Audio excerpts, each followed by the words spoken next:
नमस्ते dear friends. जैसा कि आपसे कहा गया था कि वो लेसन अब कंप्लीट हो चुका है और उसके बाद में उसका जो नोट मेकिंग होगा उसके जो पॉइंट्स होंगे आपको लिख करके समझा दिए जाएंगे। आप इनको ढंग से समझे, इससे भी आपका लेसन पूरा क्लियर होने की पूरी संभावना रहती है। यानी एक बार तो आपने पूरा लेसन समझ लिया, अब ये नोट मेकिंग का तरीका होता है, इस तरीके से आप समझ सकते हैं। वैसे पॉइंट्स बना के भी आप समझ सकते हैं, पॉइंट्स का भी एक तरीका होता है, बाकी आप किताब से भी पढ़ सकते हैं। तो 4 तरीके होते हैं। किताब का नंबर तो चौथे नंबर पे आता है। सबसे पहले अपन जैसे लेसन को समझा है वो तरीका होता है, फिर नोट मेकिंग से भी समझ सकते हैं, फिर मेन पॉइंट से भी समझ सकते हैं, और लास्ट होता है वो किताब का तरीका होता है। तो देखिए, अब ये जो स्टोरी है रेड ट्रैप वाली, तो ये देखिए माइंस ऑफ स्वीडन, स्वीडन की खानों के ऊपर है स्टोरी। वहां की स्टोरी है रिच आयरन वन, जो कि मतलब वहां पर रिच आयरन वन यानी कि लोहे की खदानों से भरी हुई है वो जगह। तो इसमें देखिए ट्रैम्प है, ट्रैम्प होता है घुमक्कड़। तो ट्रैम्प की देखो आपको और भी मीनिंग बताई जा चुकी है। एक मीनिंग हो गई इसकी पैडलर, और इसके अलावा एक मीनिंग और बताई आपको, वो होती है वेगाबॉन्ड। तो वेगाबॉन्ड होता है घुमक्कड़ व्यक्ति, पैडलर होता है फेरी वाला, घुमक्कड़ ही होता है ट्रैम्प, ये भी घुमक्कड़ होता है। तो ये जो ट्रैम्प है कौन है, इसमें ये किस तरह से अपना जीवन यापन करता है, तो देखो ट्रैम्प है वो सैड यानी दुखी और मोनोटोनस यानी कि उबाऊ या नीरस, उबाऊ या नीरस जीवन जीता है। यानी कि जो घुमक्कड़ व्यक्ति वो दुखी और उबाऊ या नीरस जीवन जीता है। इसके अलावा अगला पॉइंट है लिव्ड इन रैक्स। रैक्स होता है फटे पुराने कपड़े, तो फटे पुराने कपड़ों में रहता था। हेड संकन चीक्स, उसके जो चीक्स यानी गाल थे वो संकन यानी पिचके हुए थे, चिपके हुए थे, मतलब हड्डियां दिख रही थी चेहरे की। आगे आईज ग्लिम्ड विद अंगर, और इसकी आईज यानी आंखों में ग्लिम्ड यानी प्रतीत हो रही थी, विद अंगर यानी भूख, और इसकी आंखों से भूख प्रतीत हो रही थी।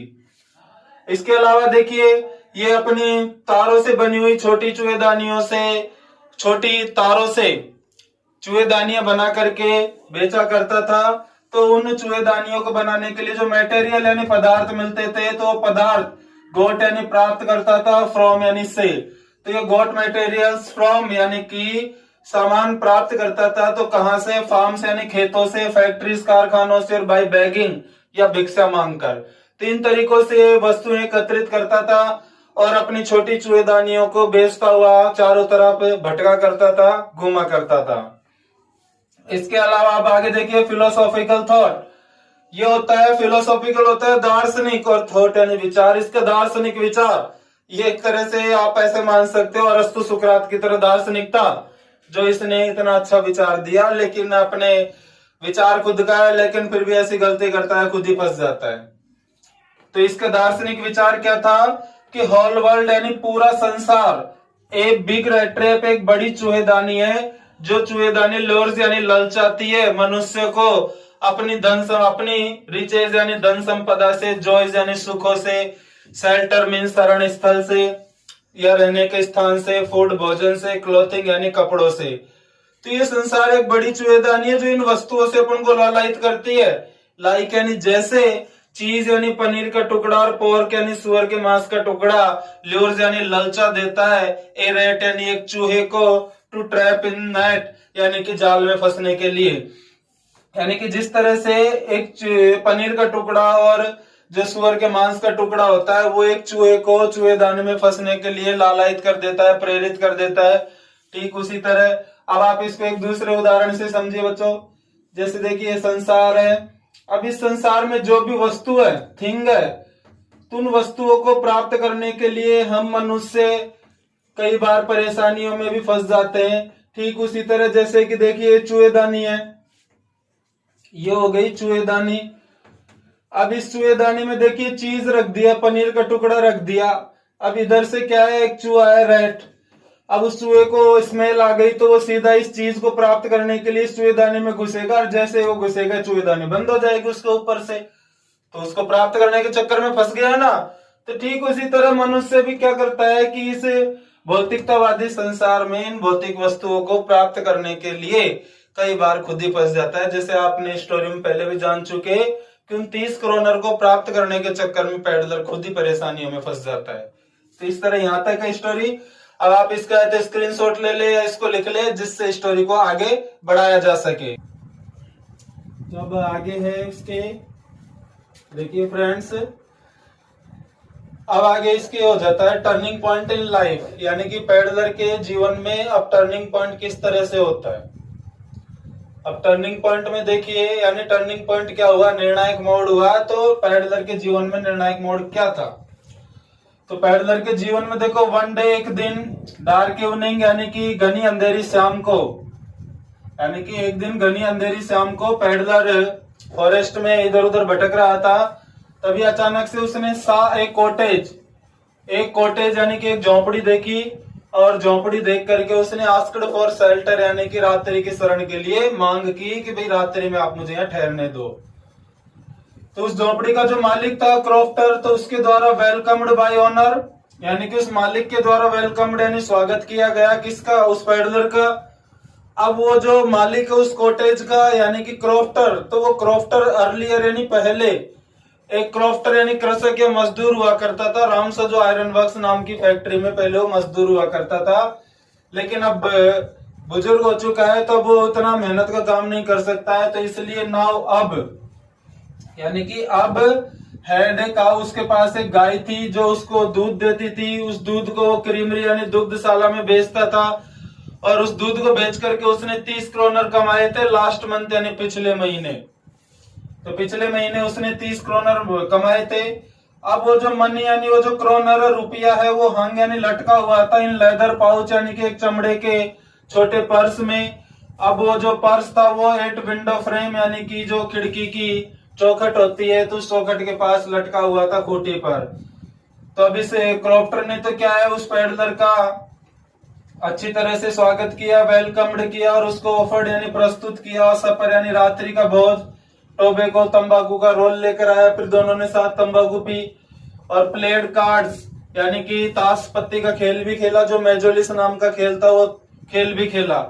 अब यहाँ पर इन दोनों के बीच में बातें भी होती है काफी, और क्रॉफ्टर अपनी आप बीती सुनाता है, उसको बताता है भाई किस तरह से वो पहले रामसा जो आयरन वर्क्स में जॉब करता था और अब वो वहां नहीं जॉब करता है। अब उसके पास सिर्फ एक गाय है जिसके दूध को बेचकर उसने 30 क्रोनर कमाए थे।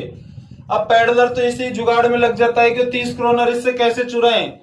तो ये उसको क्रॉफ्टर को इस तरह से शो करता है कि उसे तो विश्वास नहीं हो रहा 30 क्रोनर पे। बेचारा सीधा साधा क्रॉफ्टर वो 30 क्रोनर लाके उसे बता देता है कि देखो ये रहे, मैंने कमाए थे। अब तो तुम मेरी बात का विश्वास करो। विश्वास तो पैडलर को पहले से ही था, बस वो ये देखना चाहता था कि वो 30 क्रोनर कहां से निकाल के लाता है ताकि उसको जगह का पता चल जाए और वो उन 30 क्रोनर को चुरा सके। तो क्या हुआ कि अब उसके बाद में इन्होंने ताश पत्ती खेल खेल ली, दोनों सो गए। और अगली सुबह नेक्स्ट मॉर्निंग अगली सुबह पैडलर मीन्स जो फेरी वाला है वो पार्टेड यानी अलग हो गया फ्रॉम क्रॉफ्टर, यानी कि उस मजदूर से क्रॉफ्टर से अलग हो गया। लेकिन हाफ एन आवर लेटर आधे घंटे के बाद ट्रैम्प यानी वो घुमक्कड़ व्यक्ति रिटर्न यानी लौट कर आता है। क्या करने? 29 क्रोनर को चुराने के लिए। अब वो क्या करता, आकर के उसने खिड़की का शीशा तोड़ा और शीशा तोड़ के अंदर हाथ डाल के उसने स्टॉल मनी और रुपया चुरा लिया। और रुपया चुरा करके अपने चतुराई पर खुश होते हुए वेंट टू पब्लिक हाईवे, सार्वजनिक राजमार्ग पर वो चलता रहा। But from avoid being noticed, यानी किसी व्यक्ति के ध्यान से बचने के लिए उसने पब्लिक हाईवे को तो छोड़ दिया और एंटर्ड द वुड्स यानी कि जंगल में प्रवेश कर लिया। It was a confusing forest, और वो बहुत ही विचलित कर देने वाला जंगल था जहां पर बहुत परेशानी होने वाली थी इसको। अब क्या होता है कि उस जंगल में जब इसको कोई रास्ता ही नहीं मिलता है तो ये फेल्ट यानी अपने आप को महसूस करता है ट्रैप्ड यानी फंसा हुआ। तो ये अपने आप को एक जाल में फंसा हुआ महसूस करता है। और यहीं पर इसको अपनी वो कहावत भी याद आ जाती है कि किस तरह से ये फिलोसॉफिकल थॉट तो मेरा खुद का ही था कि भाई वस्तुओं को प्राप्त करने के चक्कर में अपन लालायित हो जाते हैं और उनको प्राप्त करने के चक्कर में फंस जाते हैं। तो इसको अपनी सोच के बारे में भी एहसास होता है और अपनी गलती पर भी इसको अफसोस होता है। अब तो ये क्या है, जब इसको कोई रास्ता नहीं मिलता जंगल से निकलने का तो ये अपने आप को फंसा हुआ महसूस करता है और एक्सॉस्टेड यानी कि थका हुआ महसूस करता है। अब ये क्या होता है, थका हुआ था, he was so tired to death, वो इतना अधिक थका हुआ था कि मर भी सकता था, तो अचानक से लड़खड़ा कर नीचे गिर गया। यानी कि ही स्टेजर्ड डाउन ऑन द ग्राउंड, वह जमीन पर लड़खड़ा कर गिर गया। और फिर उसने हियर्ड हैमर स्ट्रोक्स यानी कि हथौड़ों के प्रहारों की आवाजें सुनी, जो आवाजें फ्रॉम द आयरन मिल यानी कि एक लोहे की मिल से आ रही थी, कारखाने से आ रही थी, जो रामसो आयरन वर्क्स नाम का था, जो कि smelter rolling mill forge, forge होता है ढलाईगर, जहां पर लोहे को दूसरे रूप में ढाला जाता है, यानी कि ढलाईगर था। तो स्मेल्टर रोलिंग मिल, स्मेल्टर यानी प्रगालक, रोलिंग मिल यानी कि प्रगालक, लोहे को गलाने वाली फैक्ट्री या ढलाईगर था, ये उसका नाम था। अब इसके बाद क्या होता है, ओनर ऑफ मिल, इस मिल का मालिक, उसके बारे में देखना है अपन को। तो इस मिल का मालिक देखो आयरन मैन था, वो एक प्रॉस्परस मैन यानी कि एक संपन्न व्यक्ति था। और ऑन नाइट इंस्पेक्शन यानी अपने रात्रिकालीन दौरे पर वो रोजाना फैक्ट्री में आता था और जांच करता था कि भाई उसके मजदूर काम कर रहे हैं या नहीं। तो उसने साथ देखा ट्रैम्प यानी उस घुमक्कड़ व्यक्ति को, और मिस्टूक यानी गलत समझ लिया फॉर नील्स ओलॉफ, और उस पैडलर को उसने अपने दोस्त के रूप में, जिसका नाम था नील्स ओलॉफ, उसके रूप में समझ लिया, क्योंकि वहां पर अच्छा प्रकाश नहीं था, रोशनी नहीं थी, डिम लाइट थी वहां पर। यानी कि in the dim light the paddler, the iron master mistook the paddler for his old regimental comrade Niels Olof. यानी कि उस डिम लाइट कम रोशनी में पैडलर ने क्या किया, उसने आयरन मास्टर ने क्या किया, उस पैडलर को अपने दोस्त यानी पुराने सेना के साथी नील्स ओलॉफ के रूप में समझ लिया, यानी गलत समझ लिया उसको। और नील्स ओलॉफ का दूसरा नाम है कैप्टन वन स्टेली। इसके बाद भाई आयरन मास्टर ने उसको अपना दोस्त समझ लिया, तो उसको घर भी ले जाएगा, तो इसलिए परसुडेड यानी कि उसको आश्वस्त किया, टू गो यानी चलने के लिए, अलोंग टू मैनर्स हाउस यानी कि बड़ी कोठी पर चलने के लिए आयरन मास्टर ने उस पैडलर को आमंत्रित किया। लेकिन उस पैडलर ने क्या किया, डिक्लाइंड ऑफर, उस ऑफर को अस्वीकार कर दिया। क्यों? क्योंकि ये स्वेच्छा से अपने आप को शेर की मांद में फेंकना ही नहीं चाहता था, क्योंकि दूसरे दिन तो पहचानेगा ना अच्छी तरह उजाले में। आयरन मास्टर अगले दिन इसको पहचान जाएगा अच्छी तरह दिन के उजाले में, तो तब वो उसको पुलिस में भी पकड़वा सकता था। तो इसलिए पैडलर अपने आप को शेर की मांद में नहीं फेंकना चाहता था, और इसीलिए उसने इस ऑफर को अस्वीकार कर दिया। अब इससे आगे का पॉइंट होगा, तो इससे आगे का पॉइंट जो होगा वो बढ़ाएंगे अपन। इसको आप स्क्रीनशॉट ले लीजिए। अब इससे आगे है ऑनर सेंट एडला विल्मेंसन, यानी कि ऑनर ने यानी आयरन मास्टर ने तो अपनी पूरी कोशिश कर ली है उसको आश्वस्त करने की, लेकिन पैडलर तो उसकी तो मान ही नहीं रहा है बिल्कुल भी, क्योंकि उसके अंदर आश्वस्त करने का तरीका नहीं है अच्छा। तो इसलिए जो ऑनर है वो सेंड यानी भेजता है एडला विल्मेंसन को, अपनी बेटी को, ताकि उसको मना करके ला सके। लेकिन ये इतनी ज्यादा नॉलेजफुल लेडी थी कि भाई ये सब समझ गई उस पैडलर को देखते ही कि ये मेरे पिता का दोस्त नहीं हो सकता है। यानी कि एडला कुड सेंस, एडला समझ सकती थी या अनुभव लगा सकती थी कि पैडलर वाज हाइडिंग यानी या तो छिपने की कोशिश कर रहा था, या एस्केपिंग यानी कि वो भाग कर आया था कहीं से, अपने आप को बचाने की कोशिश कर रहा था। ट्रैम्प एक्सेप्टेड फर कोट, उस घुमक्कड़ ने फर के कोट को स्वीकार कर लिया जो कोट एडला उसके लिए लेकर आई थी। और एडला ने ऑफर यानी उसको प्रस्ताव दिया टू स्पेंड गुजारने के लिए क्रिसमस है यानी क्रिसमस की संध्या को, क्रिसमस के उत्सव को, विद देम यानी कि उनके साथ। तो इस तरह से पैडलर क्या है, आश्वस्त हो जाता है और उसके साथ जाने के लिए तैयार हो जाता है।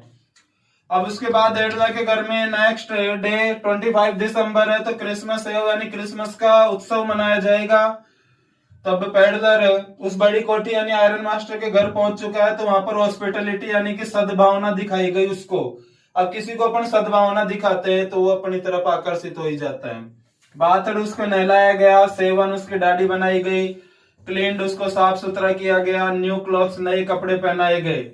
अब इन सब चीजों के बाद में फिर वो बिल्कुल अलग दिख रहा है, वो घुमक्कड़ लग ही नहीं रहा, वो तो एक बहुत अच्छा व्यक्ति लग रहा है। तो जैसे ही वो ऑनर के सामने आता है तो ऑनर ने रियलाइज्ड यानी महसूस किया कि मिस्टेकन की उससे गलती हो गई थी आइडेंटिफाई यानी इस पैडलर को पहचानने में। यानी कि अब उसको आयरन मास्टर को अपनी गलती का एहसास हो जाता है और वो सोचता है कि पहचान करने में उससे गलती हो गई थी और उसने उस ट्रैम्प को, घुमक्कड़ को अपना दोस्त समझ लिया था।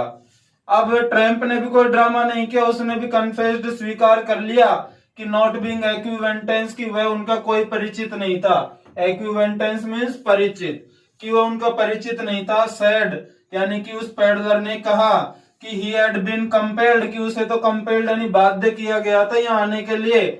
अब इसके बाद में ऑनर यानी मालिक ने रिएक्टेड यानी प्रतिक्रिया दी, एंग्रीली यानी गुस्से से अपनी प्रतिक्रिया दी, और उस पेडलर को कहा कि तुम यहाँ से जितना जल्दी हो सके चले जाओ, नहीं तो मैं टू कॉल शरीफ यानी कि शरीफ को बुला लूंगा और तुम्हें जेल भिजवा दूंगा।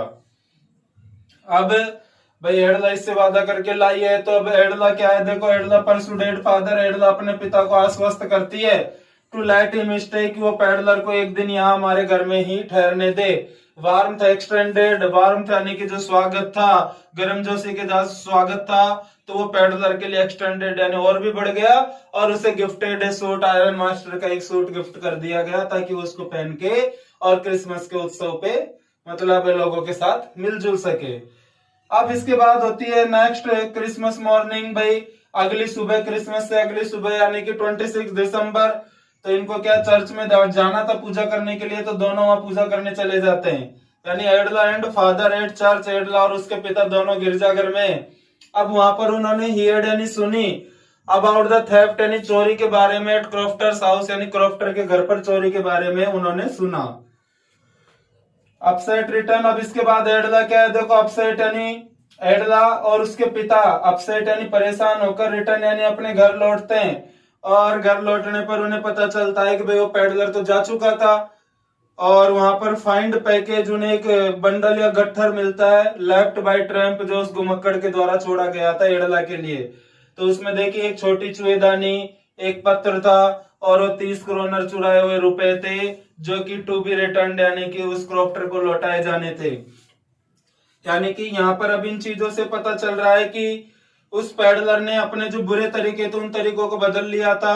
अब ये तो छोटी चूहेदानी है, तो इसके आधार पर तो पेडलर एडला को ये कहना चाहता था कि आपने मुझ जैसे चूहे को एक चूहेदाने में फंसने से बचा लिया। अब आप लोगों ने मुझे अपना दोस्त समझा, तो मैं चोरी करके आप लोगों को दुख नहीं देना चाहता था। लेटर में उसने एडला की प्रशंसा करते हुए लिख दिया कि भाई आप मेरे प्रति बहुत सहानुभूतिपूर्ण तरीके से रही, तो मैं चोरी करके आपको दुखी नहीं करना चाहता था। और स्टोलन मनी क्या था कि वो लेटर में लिख दिया कि भाई ये चुराए हुए 30 क्रोनर है, तो इन 30 क्रोनर को आप उस बूढ़े कृषक को जाकर के लौटा देना।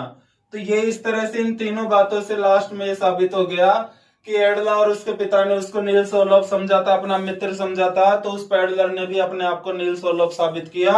और जब इस पत्र का अंत होता है लेटर का, तो अंत में इस पेडलर ने अपना नाम नहीं लिखा बल्कि कैप्टन वॉन स्टेहली लिखा, क्योंकि उसने अपने आप को कैप्टन वॉन स्टेहली साबित कर दिया।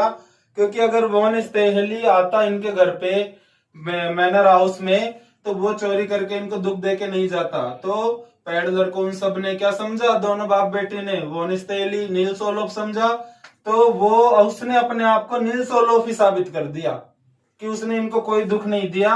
और यहाँ से वो बिना कुछ इनको परेशान किए हुए, बिना चोरी किए हुए, अपने तरीके बदल करके यहाँ से वो गया। तो इससे एडला बहुत खुश होती है कि मेरे व्यवहार की वजह से उस व्यक्ति ने अपने तरीकों में बदलाव कर दिया है।